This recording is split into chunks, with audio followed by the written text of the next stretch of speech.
जय शिवराय मित्रांनो, स्वागत आहे पुन्हा एकदा तुमचं तुमच्या लाडक्या भावाच्या यूट्यूब चॅनलवर। तर मित्रांनो, आजचा व्हिडिओ आपण जे काय कॅपकटमध्ये नेटवर्क एररचा जो काय प्रॉब्लेम येतो त्यावरती आपण व्हिडिओ बनवलेला आहे।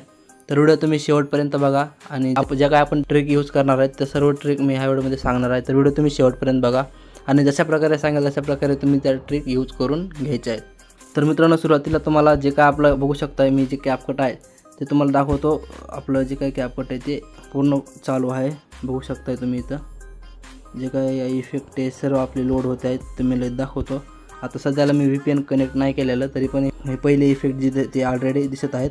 तर अशा प्रकारे आपण जे काही एररचा प्रॉब्लेम आहे ते सॉल्व करणार आहोत। तर सुरुवातीला मित्रांनो, जे काही कॅपकट आहे तुम्ही जे कुठून इन्स्टॉल केलेलं असेल ते तुम्ही फक्त सुरुवातीला डिलीट करून घ्यायचं आहे। आता डिलीट करून घेतल्याच्या नंतर मी जे काही तुम्हाला आपल्या दिलेलं कॅपकट आहे ते तुम्ही डाउनलोड करून घ्यायचं आहे। डाउनलोड केल्याच्या नंतर त्याला लगेच ओपन करू नका, ओके। तर डाउनलोड करून घ्यायचे। डाउनलोड केल्याच्या नंतर सुरुवातीला मित्रांनो तुम्हाला जे काही तुमचा मोबाईल आहे ते तुम्ही इन्स्टॉल करून कॅपकट इन्स्टॉल केल्याच्या नंतर जे काही तुमचा मोबाईल आहे ते मोबाईल तुम्हाला पॉवर ऑफ करून घ्यायचा। अशा प्रकारे पॉवर ऑफ करून घ्यायचा आहे। पॉवर ऑफ केल्याच्या नंतर म्हणजे स्विच ऑफ करून ऑन करून घ्यायचा। डबल ऑन करून घेतल्याच्या नंतर इथं वरी तुम्हाला सेटिंगमध्ये जायचं आहे।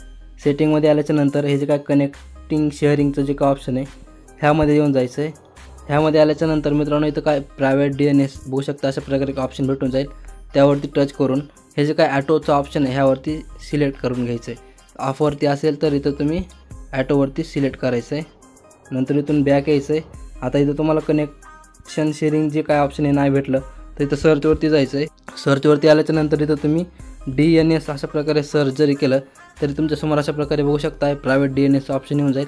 ह्यावरती जाऊन तुम्ही इथं ॲटोवरती सिलेक्ट करून घ्यायचं आहे। एवढं झाल्याच्या नंतर इथून बाहेर यायचं आहे। बाहेर आल्याच्या नंतर जे काय VPN आहे, आता तुम्ही जे कुठलंही VPN यूज करत असाल ते VPN तुम्ही इथं यूज करायचं आहे। मी आपलं सुपर VPN यूज करतो, पण आता आपण लवकर कनेक्ट होण्यासाठी हे जे काय सिंगापूरचं VPN आहे ते मी कनेक्ट करून घेतो।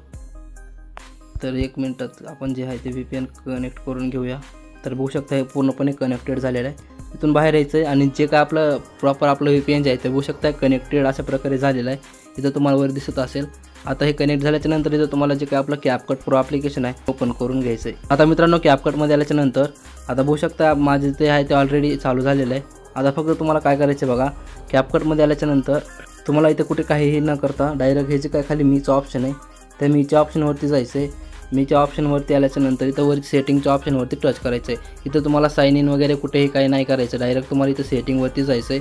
सेटिंगवरती आल्याच्या नंतर हे जे काही बिझनेस क्रिएटर मोडचं जे काही ऑप्शन आहे हे तुम्हाला ऑन करून घ्यायचं आहे। ऑन केल्याच्या नंतर खाली जे काही व्हर्जन आहे तुम्ही इथं बघू शकता, हे तुम्ही इथं बघून घ्यायचं आहे। आता हे बिझनेस क्रिएटर मोड जे आहे ते ऑन करून घ्यायचं आहे। ऑन केल्याच्या नंतर इथून बॅक यायचं आहे।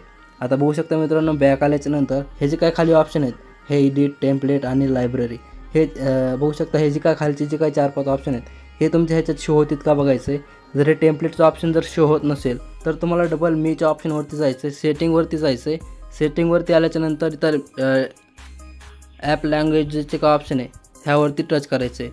आता लँग्वेजवरती आल्याच्या नंतर आणि इथून कुठलीही एक लँग्वेज सिलेक्ट करून घ्यायची आहे। तर मी इथं एक्झाम्पलसाठी ही जे लँग्वेज सिलेक्ट करून डनवरती टच करायचं आहे। डनवरती आल्याच्या नंतर बघू शकता इथं तुम्हाला डायरेक्ट टेम्पलेटवरती घेऊन येईल। तर मित्रांनो बघू शकता टेम्पलेटचं ऑप्शन तुमच्या ह्याच्यामध्ये येऊन जाईल। आल्याच्या नंतर डबल तुम्हाला मीच्या ऑप्शनवरती जायचं आहे। मीवरती आल्याच्या नंतर डबल सेटिंगमध्ये जाऊन आपलं जे काही लँग्वेज आपण चेंज केली ती त्या डबल लँग्वेजच्या ऑप्शनवरती जायचं आहे आणि जी काय आपली इंग्लिश लँग्वेज आहे ती तुम्हाला डबल सिलेक्ट करून डनवरती टच करायचं आहे। आता बघू शकता आपली जे टेम्पलेटचं ऑप्शन आहे ते आता प्रॉपर तुमच्या ह्याच्यामध्ये टेम्पलेटचं ऑप्शन जे आहे ते येऊन जाईल। आता मित्रांनो, तुम्हाला डायरेक्ट तुमचं जे काय प्रोजेक्ट असेल ते ओपन करून घ्यायचं आहे। प्रोजेक्टमध्ये आल्याच्या नंतर तुम्ही आता बघू शकता आपलं जे काय फोटोवरती यायचं आहे। ॲनिमेशनमध्ये जाऊन बघायचं जे काय आपले ॲनिमेशन असेल ते तुमच्यासमोर शो होऊन जातील। तर बघू शकता मित्रांनो, प्रॉपर आपलं जे काय ॲनिमेशन आहे ते तुमच्यासमोर आलेलं आहे। आता तुम्ही इथं अप्लाय पण करू शकता। आपलं जे काय प्रॉब्लेम आहे ते अशा प्रकारे सॉल्व झालेला तुम्हाला दिसून येईल। तर सर्व इफेक्ट पण आपले जे काय ते तुम्हाला दाखवतो, इफेक्ट पण आपले लोड झालेले दिसून येतील। तर बघू शकता आपण जो काय इफेक्ट आहे तो इथं अप्लाय करून घेऊया। तर बघू शकता मित्रांनो, आपला जो काही इफेक्ट आहे तो पण अप्लाय होत आहे। तर अशा प्रकारे तुम्हाला हा जो काय प्रॉब्लेम आहे तो तुम्ही इथं सॉल्व करून घ्यायचा आहे। तर अशा प्रकारे मित्रांनो तुमचा प्रॉब्लेम जो आहे तो सॉल्व होऊन जाईल। तर व्हिडिओ जर आवडला असेल तर लाईक करून घ्या तर मित्रांनो भेटूया पुढच्या नवीन एका व्हिडिओमध्ये. तोपर्यंत चॅनलवरचे बाकीचे व्हिडिओ बघत राहा. जय हिंद, जय महाराष्ट्र.